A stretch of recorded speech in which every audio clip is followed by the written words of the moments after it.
Liga socijaldemokrata Vojvodine najavljuje da će na pokrajinskim i lokalnim izborima nastupiti samostalno.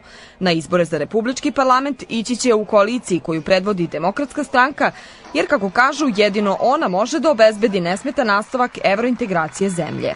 Želimo da pomognemo svakome ko može da pobedi Srpsku naprednu stranku. Želimo da sprečimo da Srpska napredna stranka nakon izbora bude ta opcija koja će dati premijera i smatramo da je to obaveza Lige kao stranke koja 22 godine se otvoreno i beskompromisno bori protiv svega onoga što je nekada predstavljala Srpska radikalna stranka, a mi vidimo da to danas predstavlja i Srpska napredna stranka.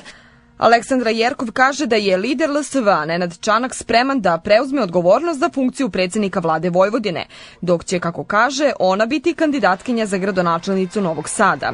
Zamenik predsednika stranke Bojan Kostreš biće kandidat za prvog čoveka Zrenjanina. Niko nije kriv, niko nije kriv, niko nije kriv, niko nije kriv, niko nije kriv. Niko nije kriv.